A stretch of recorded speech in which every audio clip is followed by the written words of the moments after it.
গ্রামটার চারদিকে ছিল সবুজের সমারোহ। সবুজ শ্যামলে ঘেরা সেই গ্রামে মতিন নামের একজন গরিব কৃষক বাস করত। তাই একটা মাত্র জমি ছিল, তাতে সে কচুর চাষ করে কোনো মতে তাদের সংসারটা চালাতো। বাবা, এবার আমাদের কচু ক্ষেতটা সুন্দর হয়েছে।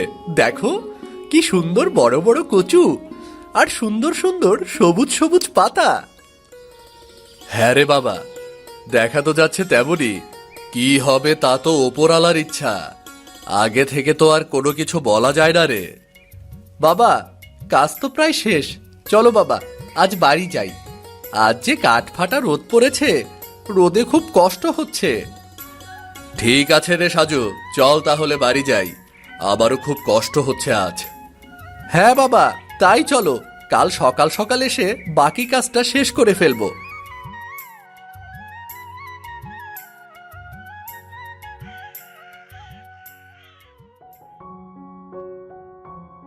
মা, ও মা, কোথায় তুমি? একটু পানি নিয়ে এসো, রোদে গলাটা শুকিয়ে গেছে। আমি রান্নাঘরে, তুই বস, আমি এক্ষুনি ঠান্ডা পানি নিয়ে আসছি। এনে তোরা পানি খেয়ে নে।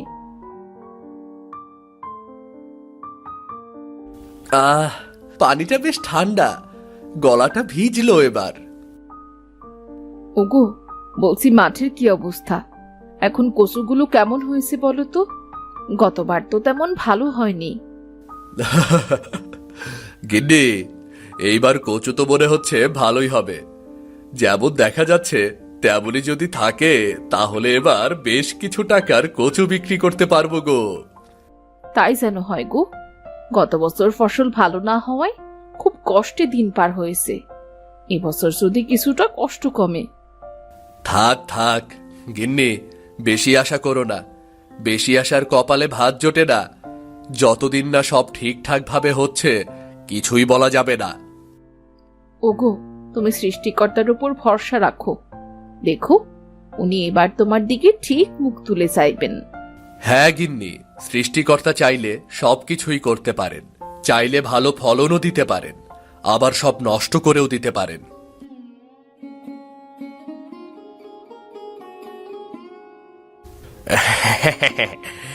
রফিক, এবার তো তোর কপাল খুলে যাবে রে। তোর ক্ষেতের পাশ দিয়ে আসলাম, এবার তো তোর কচুগুলো খুব সুন্দর হয়েছে। কচুর চেহারা তো একেবারে জল জল করছে রে। চাচা, সবই সৃষ্টিকর্তার ইচ্ছা। এই ফসলই আমার আশা, এটার ওপরেই আমাদের সারা বছরের খাওয়া পড়া নির্ভর করছে গো। হ্যাঁ রে, সৃষ্টিকর্তা চাইলে সবই হবে। থাক, তাহলে আমি গেলাম। হঠাৎ করেই সন্ধ্যার আকাশে কালো মেঘে ছেয়ে যেতে থাকে। জোরে জোরে বিদ্যুৎ চমকাতে লাগলো। আকাশে কালো মেঘ জমে শুরু হলো প্রবল বৃষ্টিপাত। হায় সৃষ্টিকর্তা, এ কেমন বৃষ্টি শুরু হলো! আমার জমির পাশেই তো নদী, এই প্রবল বৃষ্টিতে তো নদীর জল বেড়ে যাবে। আর এই জল যদি কচু খেতে ঢুকে পড়ে, তাহলে তো সব শেষ।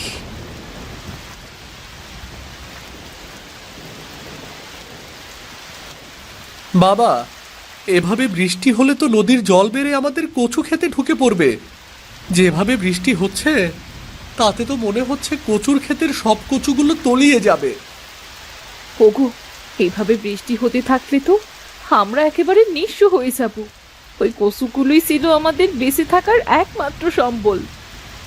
হ্যাঁ গিন্নি, তুমি ঠিকই বলেছ। এভাবে ঘরে না বসে থেকে মাঠে গিয়ে দেখি কিছু করতে পারি কিনা।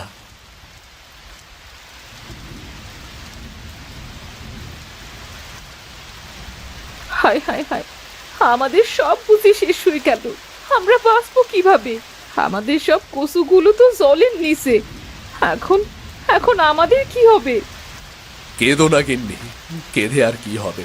যা হবার তো হয়ে গেছে, কেঁদে তো আর কোনো কিছু পরিবর্তন করতে পারবে না। বাবা, আমাদের সাথেই কেন এমন হয়?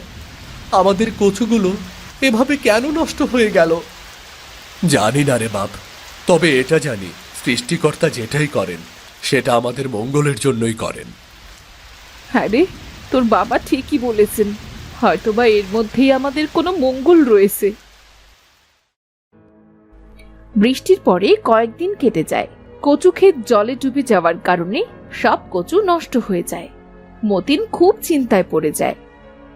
ওগো, ওগো, চলো তো একটু কচু ক্ষেতটা দেখে আসি। গিন্নি, ওটার এখন কচু ক্ষেত নেই, ওটা পুকুরের মতো হয়ে গেছে। ওখানে গিয়ে আর কি করবে তুমি? মনে তো আর মানতে চাইছে না। চলো না, একবার চোখের দেখাটা দেখে আসি, মনে যদি একটু শান্তি পাই।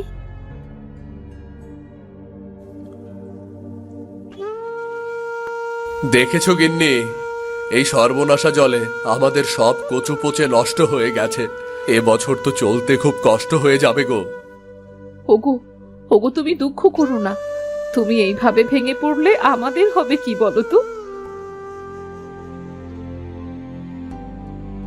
বাবা, আমাদের কচু ক্ষেতের পানির মধ্যে মনে হচ্ছে কিছু ভাসছে, কিছু যেন নড়ে চড়েও বেড়াচ্ছে।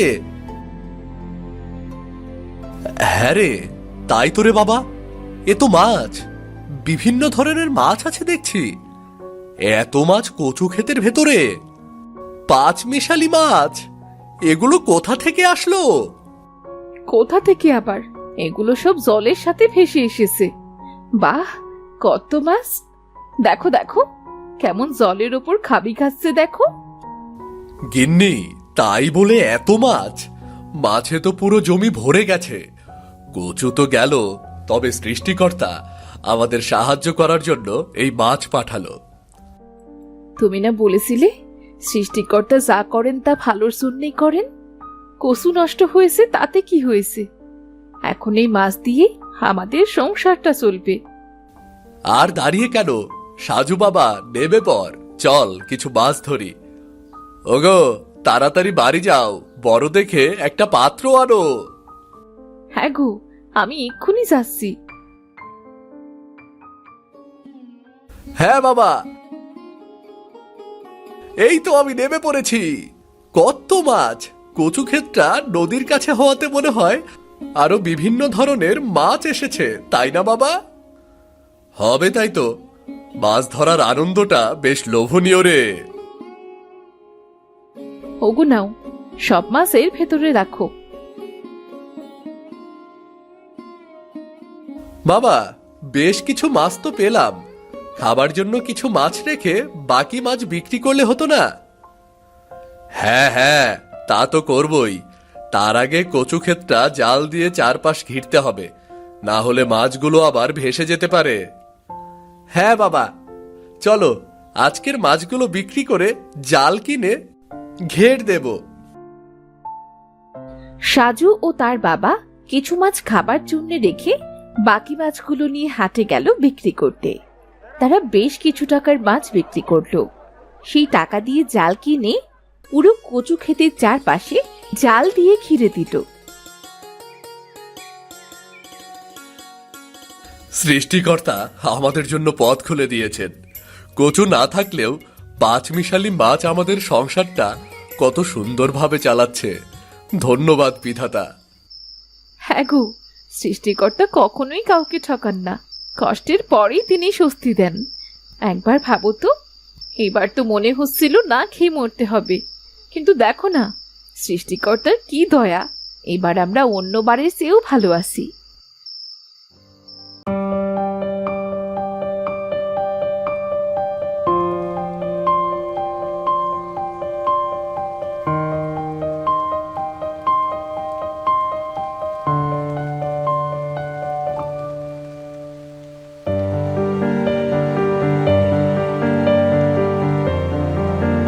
বউ ছেলেকে নিয়ে কটা খেয়ে পরে বাঁচতে পারছি, না হলে সে যে কি হতো কে জানে। তোমার এত চিন্তা করতে হবে না বাপু। আমাদের থেকেও আমাদের নিয়ে সৃষ্টিকর্তা বেশি চিন্তা করেন। একটা রাস্তা বন্ধ হয়ে গেলে তিনি ঠিকই অন্য আরেকটা রাস্তা খুলে দেন। হ্যাঁ চাচা, আপনি একদম ঠিক কথা বলেছেন। ঠিক আছে, তাহলে তোমরা মাছ ধরো, আমি আমার ক্ষেতটার দিকে যাই। ঠিক আছে চাচা।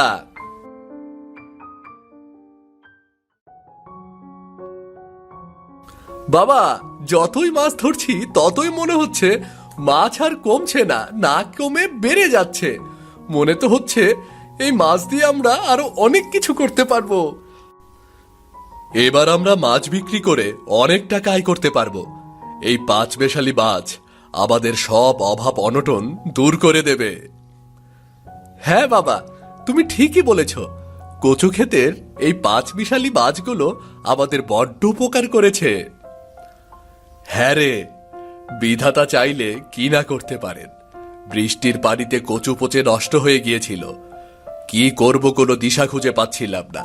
হঠাৎ বিধাতা সাহায্য স্বরূপ এই 5 মেশালি মাছগুলো পাঠিয়ে দিয়েছেন। চল আজ বাড়ি ফিরি, অনেক মাছ ধরেছি।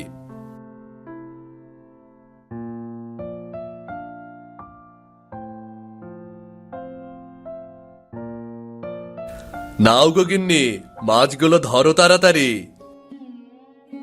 এত মাছ? এ তো অল্প, এখনো আরো অনেক মাছ আছে গো। হ্যাঁ গো, সারা ক্ষেতের কচু বিক্রি করেও তো এত টাকা ইনকাম করতে পারতে না। এখন এই 5 মেশালি মাছগুলো বিক্রি করে যে টাকা ইনকাম করেছো। হ্যাঁ গো, সেটা তো ঠিকই। এই জমির 5 মেশালি মাছগুলো বিক্রি করেই তো একটু সুখের মুখ দেখতে পারছি। সৃষ্টিকর্তার অশেষ কৃপা। সৃষ্টিকর্তার সাহায্যের কারণে আজ আমরা টিকে গেলাম। কচু না থাকলেও এই কচু ক্ষেতের 5 মেশালি মাছগুলো আমাদের জীবনে চলার পথ ঠিক করে দিল।